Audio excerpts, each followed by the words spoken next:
Hello everyone, and welcome to the world of Eternal Lands. This is Arafellin, and I'll be going on a little sulfur run just to demonstrate some of the ways the game works. This is a massively multiplayer online role-playing game. It's been going for a while. It's not one of the big ones like World of Warcraft or anything like that, but it's been pretty consistent. It's kind of has a more laid-back sort of feel to it, which is something I kind of like.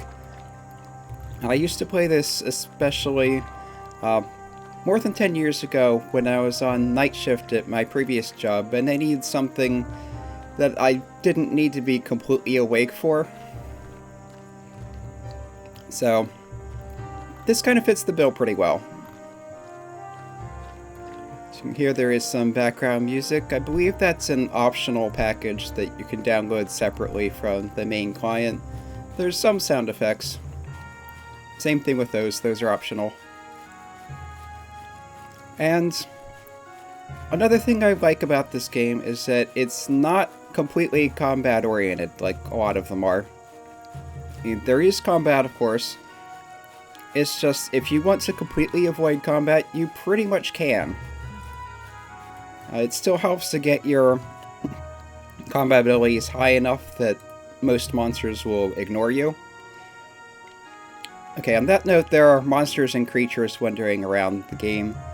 The main distinction between those is that monsters will attack on sight, creatures will not. But when you get to certain ability levels in your combat skills, monsters will start ignoring you. Different monsters, different levels. I think it's goblins and skeletons that start ignoring you first, then as you get higher, more things do. Some of the higher level monsters I think might never ignore you. Anyway. Harvesting flowers here until I have 150 of each, because I will be using those with the sulfur I'll be harvesting in the cave to create fire essence.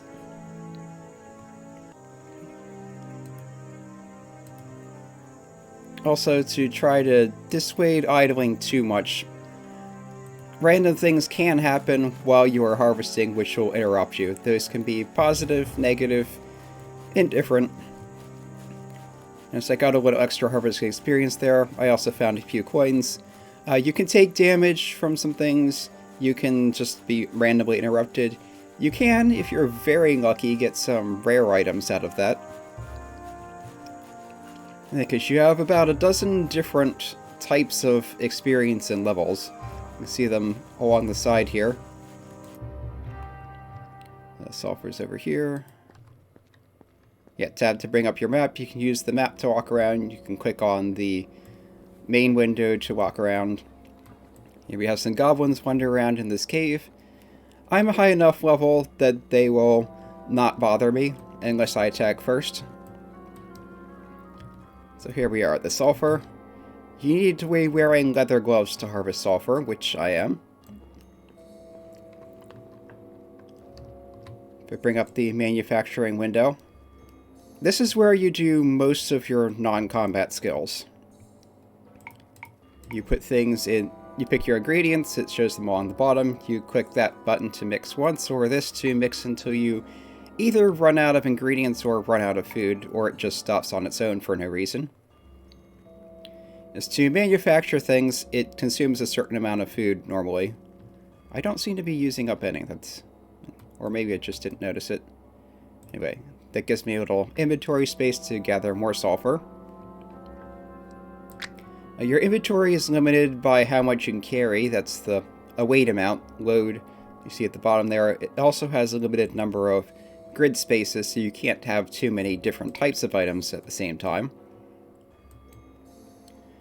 Okay, yeah, it is using up my food. But sometimes not. Or maybe it's just a lag. Yeah. It should be one per essence. Let's put some of my flowers on the ground so I have room for more stuff. It's when you or creatures drop things, it creates a bag on the ground that has the items inside. It's not uncommon for people harvesting to carry a bunch of ingredients with them. Put some of the excess on the ground so they can harvest. Gained extra harvesting experience again. Eat some food. Getting alchemy experience for making these fire essences. And fire essences are used for a number of other things, like if you're forging equipment or trying to smelt metal, you'll probably use some of those. You can sell them directly if you want. If you're very lucky when trying to create a fire essence, you may get an enriched fire essence. Those are considerably rarer and more valuable, used in some advanced creation recipes. As far as recipes go, if you bring up the help menu here, there's some general help, there's help about skills, there's also an encyclopedia. The encyclopedia will give you detailed information on all sorts of things. So if I look at the alchemy skill, these are all the things you can make with alchemy. The enriched fire essence is used for advanced stuff. They can be made by luck while making normal ones. There's also a recipe to make them directly, but enrichment stones are pretty hard to come by. Okay, close that. Yeah. So my harvesting has been interrupted by another random event, so I'll just make a bunch of essences until, yeah, use up some of my food, eat some more, use up some more ingredients, and go back to harvesting. Oop, there's an enriched fire essence. It's fancier looking than the regular ones. Yeah. And I'm making a decent profit in alchemy experience. Higher level, or higher grade, higher difficulty items will give you more experience. They also tend to take more food to create and have more difficult to get ingredients. Fire essence ingredients are relatively easy to come by. Sulfur is the most difficult, and only because there are monsters in the marsh outside and the cave in here. Okay, I'm suddenly getting harvesting experience for harvesting. I didn't notice that until now, but if you look in the bottom right here, there is a clock. You can change various aspects of the interface to show or not show these, but basically, you get experience for harvesting, but you only get experience for the first 120 successful harvests each hour, and that resets on the hour as long as you're in-game when it happens. That was another thing to try to discourage just sitting around harvesting constantly and doing nothing else. Apparently, early on in the game, before they implemented that, people would just go and harvest and harvest and harvest and harvest and sit there and do nothing else.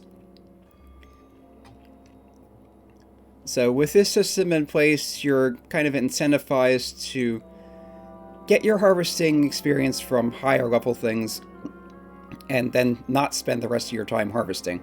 Excuse me. Sorry, I'm having a bit of a mucus problem. It's cold weather. Okay. So I would be getting more harvesting experience if I were going for more advanced harvestables. But since I'm already here, I'll just keep going with the sulfur. It's kind of mid-level. Another enriched one. That's rare. You can go for weeks without getting one while you're playing fairly consistently. Here, I just come in for a little demo and I got 2 already. So maybe they changed the rates, or maybe I'm just getting lucky. Grab my flowers out of the bag.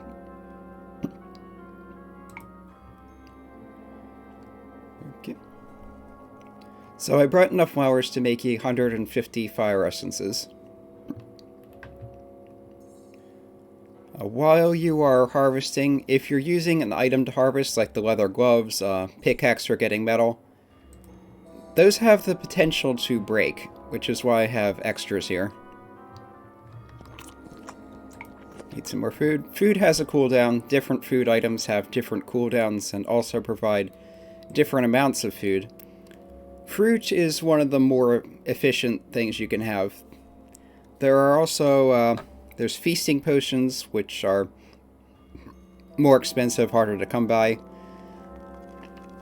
But they give you a large amount of food with a small cooldown. There are also mushrooms you can eat. Those have no cooldown, but they can potentially poison you.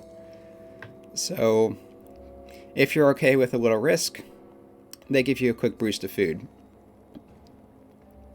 These bars at the bottom, ethereal points is basically your mana. You use that to cast spells. The food level, if that goes negative, then you can't do anything in the manufacturing window. You don't automatically heal over time. If you're researching something, that halts.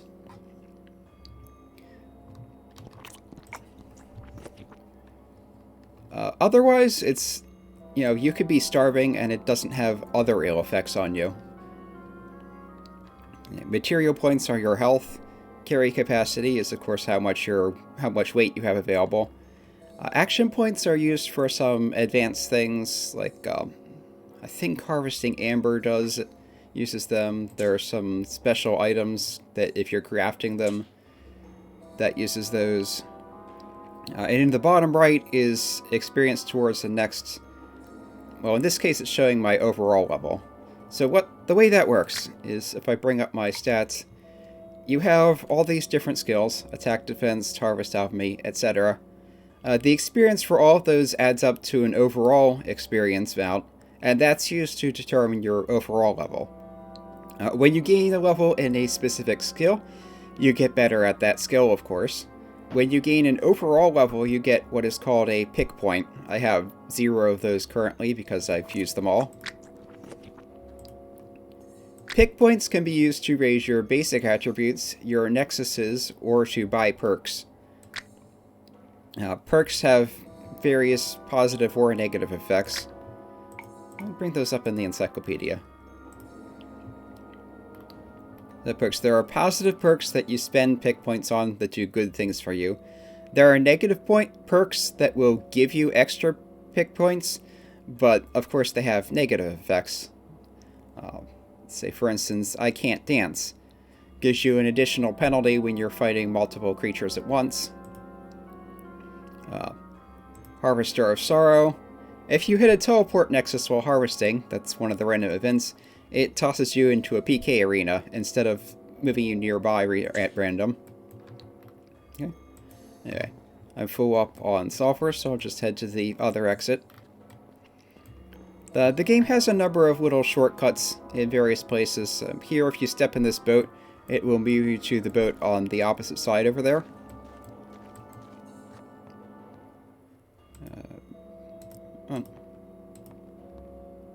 Is there a specific spot? Do I need to use it now? So I remember this being just walked onto it. It's been a while since I played, so there's some things that may have changed.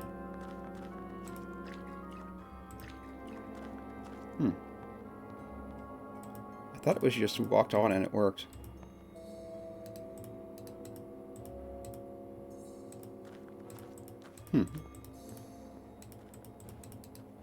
That's weird. Oh, there I am.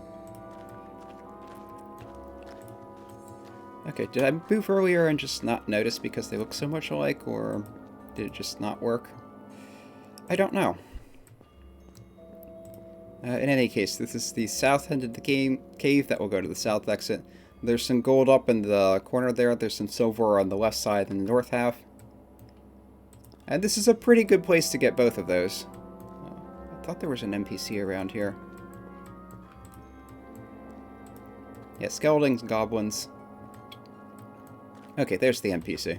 I think he had a quest that I was in progress in. Check quest status. Okay, so this guy gives you a quest where he wants you to break various types of equipment. When you're fighting and wearing armor, your armor can break. This just has its various things. You break these, you get all those, and the quest is done. This should show up in my quest log now. Okay, you can see I'm at the bottom there. Quest log.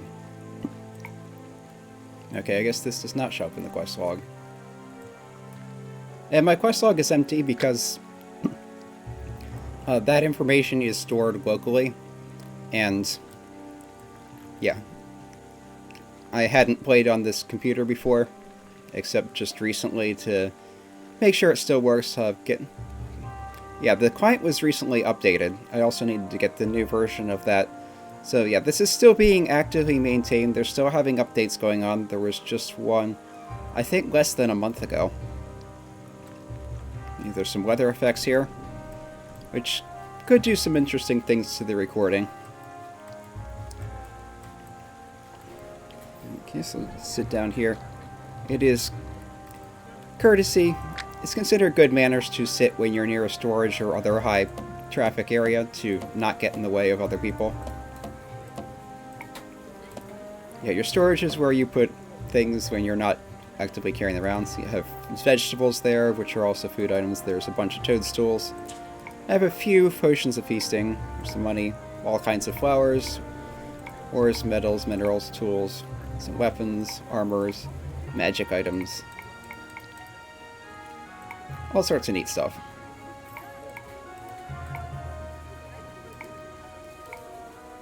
Some books. I don't think I can actually read these at the moment. Yeah, I've already researched both of these. Okay, I've already researched the other one I don't have a prerequisite for it.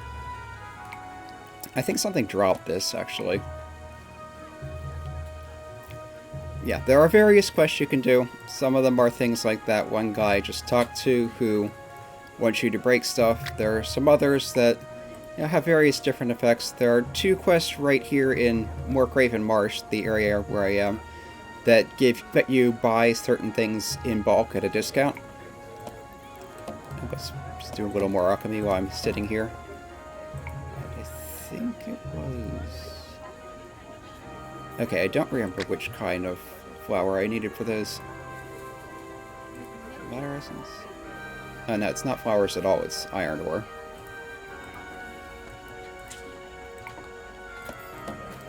So if I bring up the manufacturing window again, stick one each of these in here.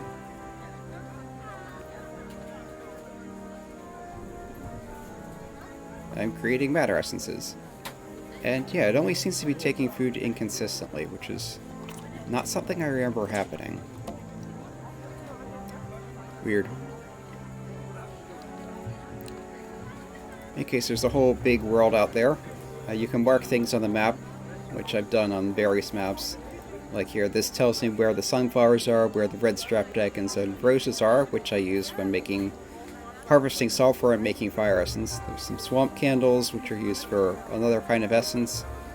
Tree mushrooms are one of the higher harvesting experience things you can get. Chrysanthemums are used for some healing type essences. Yeah, in any case, this has been Eternal Lands, Arafel playing. See, my character name here is LaFire.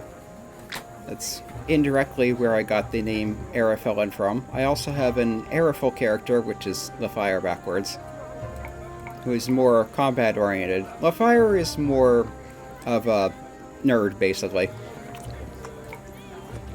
He has a very high will, which translates into ethereality, which is magic points. Rationality lets you read faster, gives you bonus experience. And matter is health. Health is always nice. But, yeah. So next time, I think I'm going to be starting into the playthrough that I've been wanting to do for a while. But instead of starting with that game itself, I'm going to introduce the engine that it runs on. So, yeah. Hope to see you then.